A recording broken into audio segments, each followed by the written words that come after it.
Porque nesses casos de fraude as coisas são incríveis. Assim também, sabe? Nossa, e foi muito massa porque aconteceu isso e o cientista não soube explicar. Então a gente tem que ter um cuidado muito grande antes de acreditar nesses tipos de alegação. Cientificamente não há explicação para essa menina de 35 anos não ter perdido nem os cílios depois da morte. Não tem uma explicação. Certo. Então eu teria que ver isso. Será que fizeram investigações com grupos diferentes? Por quê? Porque como existe muita fraude e confusão no meio religioso, essas coisas assim chamam muita atenção. Para mim, isso aqui é parecido com o pastor descobrindo o CPF. Ou o médium dizendo as coisas do filho daquela mãe que está em prantos. E detalhes assim incríveis que, para aquelas pessoas que querem muito acreditar, é uma prova incontestável de que os espíritos estão ali se manifestando aos médiums. Mas que quando a gente investiga, e tem casos onde esses médiums são desmascarados, você encontra o que é chamado de leitura quente. Alguns médiums vão à internet pegar informações sobre aquelas pessoas, porque você tem informações nas suas redes sociais, porque existem sites, Tudo Sobre Todos, eu acho que é um desses sites. Se você joga aí depois, vocês vão ver. Você pode descobrir o endereço da casa de quase qualquer pessoa, se você tem algumas informações ali, o nome completo e tal. Então, isso abre margem para esses charlatões. Eu não estou dizendo que são todos os líderes religiosos, mas aqueles que têm essas condutas imorais para tentar jogar os holofotes para si, para ganhar status, dinheiro e outras oportunidades, para fingir que estão recebendo do céu, do além, aquelas mensagens, aquelas revelações.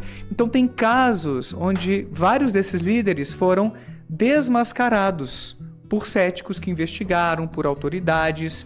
Até, por exemplo, no meio espírita aqui no Brasil, tem um caso muito famoso da Otília Diogo, que supostamente fazia materializar a irmã Josefa, que foi validada por Chico Xavier. Chico Xavier foi lá, tirou foto com a irmã Josefa, que seria um espírito materializado. E no final das contas, conforme denúncias do jornal O Cruzeiro, se não me falha a memória, era uma pessoa com... Era a própria Otília Diogo que se vestia de fantasma, com os trapos lá e tal. E era curioso porque Otília Diogo e irmã Josefa jamais eram vistas simultaneamente. Como o Clark e o Superman. Nunca são vistos ali ao mesmo tempo. Por que será? Então a gente tem casos de fraude em todas as religiões.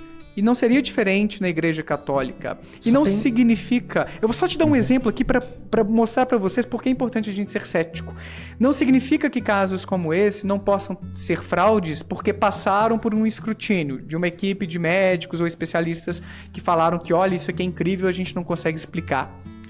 James Randi contratou... James Randi foi um grande cético dos Estados Unidos que refutava e pagava $1 milhão para qualquer pessoa que provasse um milagre ou um fenômeno paranormal. Testou mais de 1.000 pessoas e ninguém passou nos testes. E para mostrar como a gente também tem que ter cuidado com essas supostas avaliações científicas, ele contratou 2 mágicos muito experientes que se passaram por paranormais para serem investigados por uma equipe de cientistas de uma grande universidade estadunidense. Resultado, os mágicos conseguiram enganar os cientistas por, se não me falha a memória, 6 meses. E não pararam porque eles foram descobertos.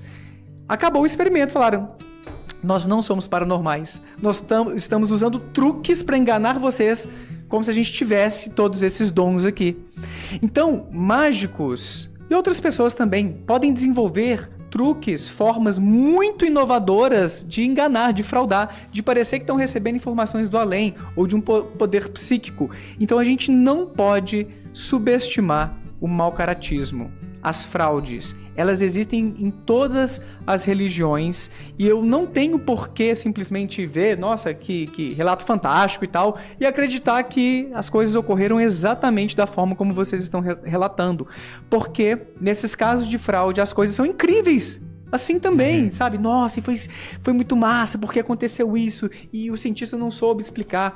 Então a gente tem que ter um cuidado muito grande antes de acreditar nesses tipos de alegação. Como o Sagan muito nos ensinou, alegações extraordinárias requerem evidências igualmente extraordinárias. Então eu vou me aprofundar, eu quero dar uma olhadinha nesses casos. Vale Talvez eu faça ali eu pegue o corte desse papo nosso para fazer um react depois, né? De repente eu encontre algumas explicações alternativas. Se fizer, você vai ter. E aí eu mando para vocês depois aí. Existem vários casos, né? Agora, existe um diferencial na Igreja Católica. Vocês sabiam da existência dessa mulher? Não. Vocês sabiam do milagre de Lanciano? Não. Vocês sabem do corpo de São João Bosco intacto? Vocês sabem do corpo de Catarina Laboré intacto? A igreja não divulga. Porque ela não faz propaganda disso, porque o centro da igreja é Jesus Cristo. Nós não negamos o milagre, mas a igreja jamais vai divulgar isso como propaganda dela. Mas tem um tipo de anúncio, assim, quando existe uma oficialização, existe uma comunicação. Precisa ter um documento da igreja. Porque senão é proibido qualquer tipo de culto. Mas isso é passado para os bispos que passam para os padres, isso é comunicado eventualmente para a comunidade. É comunicado para a comunidade, mas em casos particulares. Existem católicos que não fazem ideia que isso existe. Eu falo isso porque, por exemplo, meu primo, Breno, que é super católico, ora por mim. Obrigado, Breninho. Valeu, cara, você é do caralho. Eu acho bonitinho mesmo, eu acho legal, assim, eu vejo como um gesto de amor, por mais que eu não acredite, né, quando eu vejo isso, assim, minha avó também falava isso muito pra mim. Ou seja, ele é um perdido da família. A maioria da minha família é católica mesmo, isso é fato, né, meus pais eles estão assistindo o Antigo, perdemos ele. Não, mas meus pais rezando assim, são bem moderados. Recupera ele pra gente, padre. Recupera ele pra gente. Que nada. Então, assim, por exemplo, meu primo, Breno, que se envolve um pouco mais, então ele dança reinado, né, toca pandeiro, né, nas festividades. Eu não sei se em cidades grandes, assim, tipo capitais, rola o reinado ou é mais nos interiores. Em Uberlândia tem o congado. Congado. Tá, em Bom Despacho tem o reinado na minha terra natal. Você é de Bom Despacho? Bom Despacho, exato, bem, interior de Minas. E então, assim, ele é um cara que sabe disso tudo. Porque ele é um cara que está muito envolvido com o catolicismo. Então ele participa de retiros, essas coisas todas. Eu acho que os católicos um pouco mais envolvidos acabam entrando em contato com essas coisas.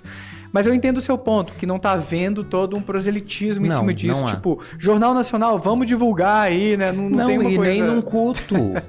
Por exemplo... Quando isso acontece, é feito pela ciência, a ciência declara que de fato aconteceu, e então o bispo permite ou não que ele seja exposto. Entendi. Eu acho até engraçado, porque nós conhecemos o padre há um tempo, assim, e eu acho que ele já teve a oportunidade de mostrar isso algumas vezes pra nós, e ele não mostrou, sabe? Sei lá, tipo um debate. Nós já falamos sobre milagre, eu nunca... Chama o cara da produção. O Pedro. Pedro, joga aí pra nós Otília Diogo, Chico Xavier e bota a imagem aí pra ilustrar também. Sim. Só pro pessoal, pra não ficar só na palavra aqui, a gente também botar no concreto. O caso da Otília, eu conheci pelo Antônio Miranda. O Antônio Miranda colocou aqui, mostrou pra nós, né? Sim. Mas, sei lá, eu acho que seria legal o padre ter mostrado isso em algum debate com o Antônio Miranda, por exemplo. Porque não tem problema pra igreja, por exemplo, se você falar sobre isso. Não, de forma alguma. Não tem, ela não se gaba, só não tem ela necessidade. Não faz holofotes. Não, o centro da fé cristã é o Cristo. Então, para nós, não é uma propaganda, mas são casos que existem. Né? E que a ciência diz, é uma realidade, e a igreja vai determinar. Vai expor, vai criar um culto, vai criar uma ideia em torno disso. Quem decide são os bispos. Sim. Existe algum estudo, Daniel, que fala de pessoas que de forma nenhuma você vai tirar elas da fé e pessoas que de forma nenhuma você vai conseguir fazer que elas creiam em algo? Já te respondo. Porque eu acho que isso acredito, pode ser até genético da pessoa, assim, sabe? Ela nasce de uma forma que ela nunca vai deixar de acreditar em algo. E eu acho que existem pessoas que nascem de uma forma que elas nunca vão acreditar em algo. Eu acho que existem sim pessoas que têm uma convicção forte demais, que é alimentada por diferentes fatores motivacionais, sociais, cognitivos, que é muito improvável mesmo mudarem de ideia, tanto entre os descrentes quanto entre os crentes.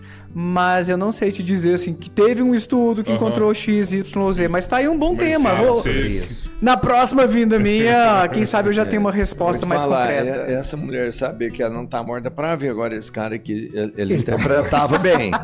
Esse interpretava bem, mano. Aquele ali interpretou bem, o Roberto. Aí, o Chico Xavier ao lado. O Chico Xavier, ele praticamente não enxergava, não era? Ele era... Cara, uma crítica que aparece muito ao Chico aqui... Não, ele não viu, aí, vai. O pessoal espírita, sabe como o pessoal espírita interpreta isso? Como Chico Xavier pousou aqui na foto como uma mulher que foi desmascarada depois e ainda disse que era legítima a materialização. Sim. A comunidade espírita, em geral, diz que Chico foi ingênuo, que ele era uma pessoa muito boa, de coração, e não percebeu a fraude. Eu acho que é uma possibilidade interessante. Eu acho. Eu não tenho grandes motivos para acreditar que ele ficava fraudando. Né? Não. Assim, existe uma acusação por parte de alguém que convivia com o Chico. Eu não vou me arriscar a dizer quem, porque eu posso acabar... Eu vivo confundindo, por exemplo, o Valdo Vieira com o Divaldo Franco. Então, assim, eu vou evitar mencionar qual das figuras importantes do Espiritismo, mas uma das figuras importantes do Espiritismo, eu acho que tem vídeo sobre isso, ou tem uma reportagem a respeito disso, talvez no O Cruzeiro também. Esse cara disse que encontrou uns frascos de um perfume, de um tipo de flor, que Chico dizia assim que era um aroma, um cheirinho no ar, que manifestava quando um espírito X estava presente naquela sessão. Então as pessoas às vezes falavam, nossa, mas eram cheiros de flores, a flor tal e tal. Então isso aí sendo uma evidência de que aquele espírito estava por ali. E eu e o Robertinho, a gente conheceu um hipnotista muito bom, 60 anos de estudo em hipnose na Bahia. E para ele hipnotizar as pessoas, ele usava alfazema na sala e esparramava aquilo lá, que é tipo um cheiro de bebê, alguma coisa assim. E aquilo ajudava com que as pessoas entrassem em transe. E aí suscetíveis a hipnose e tudo, ficava bem mais fácil dele hipnotizar as pessoas. E ele mesmo falou que ele participou de igrejas evangélicas, ele também é um grande estudioso de religião. Depois eu quero até te apresentar esse cara aí, eu acho que você vai gostar. Ele falou que já foi em vários lugares que ele via que líderes religiosos, igual pastores, usavam isso, igual usam incenso também, para poder hipnotizar a música, para poder hipnotizar as pessoas e tirar o demônio do corpo, né? Tirar o caboclo do corpo, dependendo do tipo de crença que essa pessoa tinha. Então, só para agregar aí no seu comentário aí que tinha um cheiro diferente. Eu não sabia que esses aromas, assim, esses cheiros poderiam ser usados para algum tipo de indução. E eu não encontrei aqui, cara, eu esqueci o nome do autor, que compilou várias acusações que ocorreram contra Chico Xavier, justamente para colocar em dúvida se realmente ele nunca tentou nada assim meio suspeito, e esse envolvimento aqui dele com o caso da Otília Diogo é mencionado, mas essa interpretação de muitos espíritas que ele foi ingênuo é mencionado nessa reportagem, esse caso dos frascos que foram encontrados numa gaveta, no guarda-roupa dele lá, por parte desse colega dele que convivia com ele, que liga com essa hipótese do odor que aparecia por lá, então era uma coisa suspeita. E teve um outro médium famosinho que disse que conheceu muitos médiuns no interior de Minas, alguns que ele preferia não mencionar, que recebia informações, que era a famosa leitura quente que eu mencionei antes, das pessoas que iam participar das reuniões para poder, de repente, se inspirar na hora de psicografar. Então, o que hoje alguns médiums, não estou generalizando aqui dizendo que são todos, mas o que alguns médiums fazem é ir na internet, pegar informações das pessoas e fingir que estão recebendo do além. É a leitura quente, isso aí é um tipo de fraude religiosa muito grave. Então Comum. Tem... Nossa, eu não posso dar algumas informações. Mas existem investigações rolando aí. O Rodrigão já começou a bater o pé. Como assim? Não posso pode? atrapalhar as investigações, Tá. mas porque isso atrapalharia mesmo. Mas houve uma fraude que foi descoberta, que foi ao Fantástico, saiu e virou matéria de Fantástico, cara. Isso aí há alguns anos. E aí, casos como desse cara, existem por aí. Tipo João de Deus. E tem alguns médiums agora sendo investigados e a casa deve cair nos próximos meses. Sim.